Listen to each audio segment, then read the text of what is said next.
What's good, YouTube? We have a live reaction here to the Extreme Force set, the first spoilers from the set after Circuit Break, the first core set. And I'm pretty excited. We've seen the cover art already, if you've been paying attention to Spiraling Cycle alone. We're live on Twitch, by the way. This is happening during our live stream, so be sure to join more of those if you want to be a part. Down below, they'll be able to talk about what's going on. But let's someone decide to fool around with the image URLs and found these cards. So, like, we're not supposed to know these yet, but it's Extreme Force Exfo. Kind of a cool set name.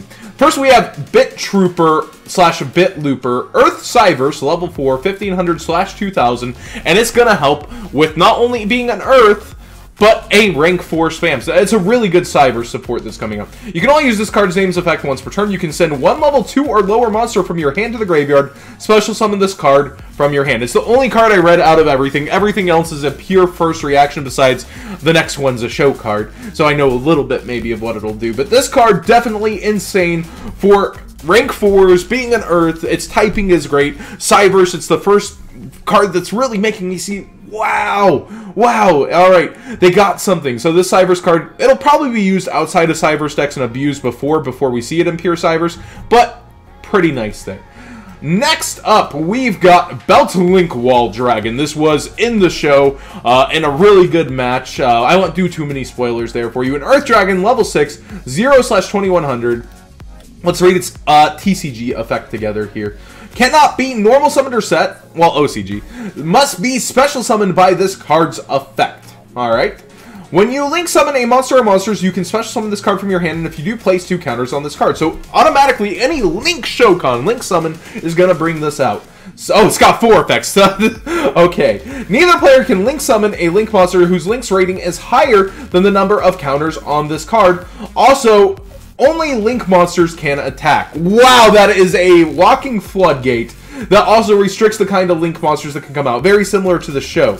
So the Link marker means, like, you know how Mrs. Radiant has a 2, Excode Talker has a 3? It's the number of materials required. So it restricts those from coming out. It starts with 2, though, so we can start out with Link Summoning 2, but then has to get over that 2100 defense. If a monster is Link Summoned, remove 2 counters from this card. Once per turn, during the standby phase, place 1 counter on this card. So, during each player's standby. So, during the next standby, your opponent's already enabled for 3 if you don't Link Summon using 2. So, let's say you Link Summoned in Stargrails and brought out Imduck. You can special him as 2 counters. You can perhaps use Imduck for the additional normal and remove 2 counters from this card by bringing out Ib or your other World Chalice cards. I think I said Stargrail there at the start, but that is really cool. You've got some pretty cool Floodgate strats, and then they would only be able to Link Summon with 1 counter. Nice! I'm liking this card. It comes out real easy. It can't be special summoned by any other effect, but then its own is so easy. Anytime you Link Summon. That is very, very easy, and then you're able to get the counters off real nice and easy. That's my initial thought.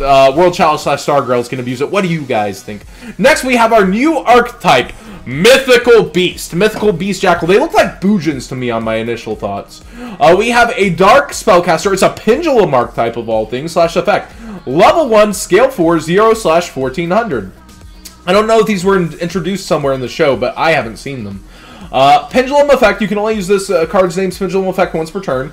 If you do not control another card in your Pendulum zone, you can target one face-up card you control that you can place a spell counter on. Destroy this card, and if you do, place a spell counter on it. So I'm guessing it has a monster effect when it's destroyed or something. Each time a spell card is activated, place a spell counter on this card when it resolves. So I guess when it's when you do that, when you destroy it, you can place spell counters on other scales and stuff. Or monsters, the monsters effect. So the monsters that you play, you can place spell counters on them. So they enable themselves to destroy. You can remove 3 spell counters from your field. Then tribute this card, special summon 1 Mythical Beast effect monster from your deck, except for Jackal. So basically the scale just gives a counter. That doesn't seem that good, but it is and it's a 4 scale. The second monster is a 4 scale too. Maybe I'm missing something. Mythical Beast, Master Cerebus. Light Spellcaster, Pendulum effect level 8, so this can get specialed out. Scale 4, 2800, 2800. Pendulum effect, you can only use this card's name, Pendulum effect, once per turn. Guessing it's the same thing. If you do not control a card in your other Pendulum zone, you can destroy this card, and if you do add any mythical... Okay, it's different. Add any Mythical Beast effect monster from your deck to your hand. So, Just play the scale, you get to search out any of the deck. You get to tutor any of the Mythical Beast monsters. That's pretty darn good as a pendulum scale. Loads itself in the extra deck. Alright, it's got several monster effects, 3. So it has to be summoned to the field, though, 2800. Again, you can do that with this monster effect here. It's 3 spell counters from anywhere on the field. Really going back to those old archetype kind of things. Each time a spell card is activated, place 2 spell counters on this card when the spell card resolves. So it has to resolve. Activated, place 2 when it resolves. That's kind of a jumble. Each time a spell card is activated, place 2 spell counters on this card when that spell card resolves. If there are 4 or more spell counters on the field, this card cannot be destroyed by card effects, alright. Once per turn, so it can be targeted, etc. Once per turn, you can remove 4 spell counters from your field, then target 1 monster your opponent controls, banish it. Alright. Non-target, you target, so it is targeting banishing. And if you do, this card gains attack equal to the original attack of the banished monster until the end of this turn. It's not a quickie, once per turn. It's not a hard once per turn, although 4 spell counters is probably hard, but it gains spell counters fast, 2 spell counters per card. That includes placing pendulum scales. As the scale itself, it tutors out anything to the field. Probably this to help you get it out faster. This only gains 1 spell counter. So that's all we know so far, it looks like, as we get into Excode Talker. Alright, this is the cover card. That beefy art looks real nice. It reminds me of a little Dark Magician hat on him, though. He looks like a futuristic, beefy Dark Magician. He is a Wind Cybers. It's a Link 3 like all the Talkers so far. 2300, and he's up and both sides. He takes 2+ Cybers type effect monsters specifically, though. That's kind of rough for summoning condition.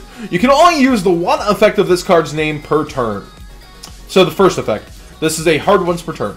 When this card is Link summoned, you can choose a number of unused main monster zones equal to the number of monsters in the extra monster zone. Those main monster zones cannot be used while this monster remains face up. Alright, so it blocks things off. Ground collapse, alright, I see you. Monsters linked to this card gain 500 attack. They cannot be destroyed by card effects at all. Alright. Not bad. I think the card's really weakened by Cyberse-specific monsters, but I'm sure as the main character is using Cyberse, Cyberses are all around us. We will continue to get support that helps that out. Definitely not the most hype I've been for an anime card by this restriction, but maybe we'll be playing it at some point. It's a wind also to note, so I guess we're going through the attributes there. We have got, and thanks for those follows, boys, during the stream. Sorry, this is put over the donation stuff and follows. Alright, we got 3 Burst Shot Dragon, Dark Dragon, 2400, Link 3, up, left, down. Very interesting, helps you extra Link there, though, no matter what. But it can enable your opponents if you're bringing it out, and it is a Link 3. 2+ non-token monsters. Once per turn, when a spell or trap card or monster effect is activated during the damage step specifically, you can negate that activation. So, you ain't doing battle tricks while he's around. If this card attacks a defense position monster, inflict piercing damage to your opponent, alright? During your main phase, except the turn that this card was special summoned, you contribute this card, then target 1 Link 2 or lower Link monster in your graveyard, special summon it, then you can special summon 1 level 4 or lower dragon from your hand. That's kinda weird. It's not a quickie, it's during your main phase, except, and not the turn you summoned, you can't use it either. It's kinda lackluster, piercing damage, an effect where it has to stay on the turn, or on the field the whole turn. This is kinda cool though, the damage step negation effect's kinda cool, but it is a generic for non-tokens, we'll give it that. It's a different kind of 3 than the Excode Talker. It doesn't need specifically affect monsters, so other decks like Stargrails can't abuse it. Alright, this card looks very weird. It doesn't have the typical green as we see in the other cards, but let's read it. Fire Prison! This is from the anime field spell card. 1 dragon monster on the field gains 300 defense. Oh, that's the first effect. Dragon monsters, period, on the field gain 300 defense. Neither player can attempt to Link summon or Link monsters that have less Link arrows than the total of those Link monsters already on the field. Also, only Link monsters can attack. Whoa, only Link monsters can attack, but neither player can attempt to Link summon. Wow, what a restrictive floodgate card as a field spell of all things. A Link monster that has less Link arrows than the total of those Link monsters already on the field. So if you just play it, okay. When a Cyberse monster's activated effect resolves, negate that effect. Okay. Cyberse monsters on the field cannot attack or be targeted for attacks or effects. In the show, they used it and they were like, it's almost as if they aren't there. Weird. Magical Boost, or Magical Boost, I guess, here. Let me close out some tabs. Maybe we'll clean up some lag here. Magical Boost. Quick Play spell card. You can only activate one of this card's name per turn. So quick play. You can only activate one of this. So first effect, send the top 2 cards of your deck to the graveyard. Then target one face-up card on the field that you can place a spell counter on. Place 2 spell counters on it. So it gives a spell counter and then 2 more. It's helping out that archetype from earlier. If this card in its owner's possession is destroyed by an opponent's card effect, you can special summon one monster from your deck that you can place a spell counter on. If you do, place 2 spell counters on it. Oh man, so it's like really good if it gets destroyed by your opponent. But Cosmic Cyclone won't destroy it. But you can just chain and send top 2 cards of the deck to graveyard. You get to mill 2 and you get to place counters. Ooh, we got some fusions. Parallel Board Armor. It looks like some Death Spot stuff here. Oh, it's Trap. It's just in a weird purple. Normal Trap card. Target one Link monster you control. Equip it with this card. It cannot be targeted by your opponent's card effects and cannot be destroyed by battle. Alright, not targeted, but it can be destroyed. You can banish this card and 2 Link monsters from your graveyard, then target a Link monster you control. That monster can attack twice during each battle phase, and it has no claws on from being sent to that turn. Not bad. It is an enabler. We got a continuous here. Magical Burst. You can only use this card's second effect once per turn, so the first effect. Each time an opponent's monster effect is activated, place a spell counter on this card when that effect resolves. You can send this card with 6 or more spell counters to the graveyard. Add a spell card from your deck to your hand. Unlikely it's only placing spell counters that way. And it has to have the spell counters on this card. Send this card with 6 or more. Alright, so it's really slow. We'll see how an opponent's monster effect. This card's garbage. Alright. Yeah. Oh man. Light Fairy, level 1, 500/200. You can use this card's effects once per turn. If this card is sent to the graveyard, you can banish up to 2 Light Fairies from your graveyard or field except this card. For each monster banished this way, add 1 level 2 Light or lower Light Fairy monster from your deck. Oh, that's what they were talking about, Moki Moki in the chat. To your hand, except EBE. The added cards must have different names. Alright. Zeta Reluctant. Special summon EBE tokens. FYE. Zeta Reluctant special summons FEV tokens, EVA tokens. Okay, it's just like some technical stuff. Sanctuary of the Parsath. This is in the structure deck, it looks like. SR05. So we've moved on. This was also SR05. So we've moved into the structure here. The last cards were Extreme Force. We're moving into the structure here. Sanctuary of Parsath. Continuous spell card. If this card's name is treated as a Sanctuary of Sky while it's facing the field or graveyard. We've needed an update to this card for so long. Fairy monsters gain 300 attack and defense. Also, face down spell and trap cards on the field cannot be destroyed or targeted by card effects.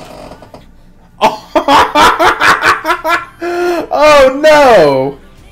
Once per turn, you can target 3 cards with different names in your graveyard that are counter traps and/or monsters. Place them on your deck in any order. And it counts as Sanctuary of the Sky? No way! Counter Fairy meta confirmed. Oh, man. Oh, man. Reincarnating Parsath. Counter Trap card. Spell/trap card or monster effect is activated. You can reveal 1 counter trap in your hand. Discard 1 card and pay 1,000 life points. So you have to reveal a counter trap in your hand, discard a card, and pay 1,000 life points to get the activation. And if you do return cards to the deck, then you can special summon a Parsath monster from your deck. Oh man, that's actually pretty good. And then we have a new 6 Samurai. 6 Samurai True Shadow, Dark Warrior, level 4, 500/2000. You can only use this card's first effect once per turn. When you normal or special summon a 6 Samurai monster or monsters, you can special summon the card from your hand. Alright. Once per turn, you can banish 1 level 4 or lower 6 Samurai monster from your graveyard. This card's attribute, level, attack, and defense become the same as the banished monster until the end of the turn. You can banish 1 level 4 or lower 6 Samurai from your graveyard. this card's attribute level and attack become the same. I guess that's kind of important. I'm not exactly sure. But yeah, definitely, let's get a What's Good YouTube remix. Simo already did that. Definitely the best card so far is Sanctuary of Death, in my opinion. This card was pretty hype. The parallel board armor, it can be used the turn. Magical Loop was interesting. Fire Prison, interesting floodgate there. Our new show card. These are interesting as we get more of them. Mythical Beasts were pretty interesting. Belt Link was definitely very good as well. And our level 4 Bit Looper. So a lot of new good cards. What did you guys think of these? Let me know in the comment section down below. And thank you for putting up with me live stream as we went over these cards.